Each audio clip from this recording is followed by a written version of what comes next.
Mr. President, India continues to remain concerned over the situation in Ukraine. The conflict has resulted in the loss of countless lives and misery, particularly for women, children and the elderly, with millions becoming homeless and forced to seek shelter in neighboring countries. Reports of attacks on civilians and civilian infrastructure are also deeply concerning. We have consistently advocated that no solution can ever be arrived at the cost of human lives. In this context, our Prime Minister's statement that this cannot be an era of war bears repetition. Escalation of hostilities and violence is in no one's interest. Instead, an urgent return to the path of dialogue and diplomacy is the way forward. Mr. President, India's approach to the Ukraine conflict will continue to be people-centric. We are providing both humanitarian assistance to Ukraine and economic support to some of our neighbors in the global south under economic distress, even as they stare at the escalating costs of food, of fuel and fertilizers, which has been a consequential fallout of the ongoing conflict.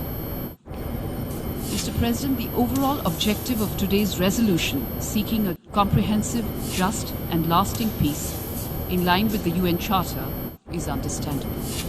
We also note the emphasis on increasing support by member states for diplomatic efforts to achieve peace, as well as support for the Secretary General's efforts to promote a comprehensive, just and lasting peace in Ukraine.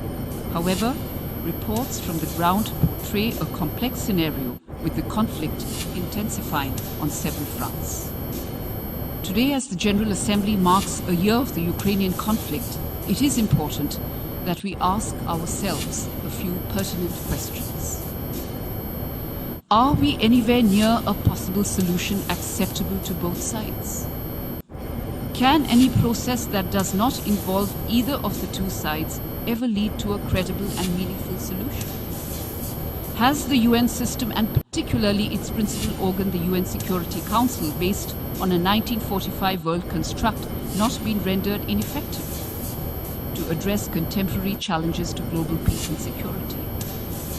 Mr. President, India remains steadfastly committed to multilateralism and upholds the principles of the UN Charter. We will always call for dialogue and diplomacy as the only viable way out. While we take note of the stated objectives of today's resolution, given its inherent limitations in reaching our desired goal of securing lasting peace, we are constrained to abstain. Thank you.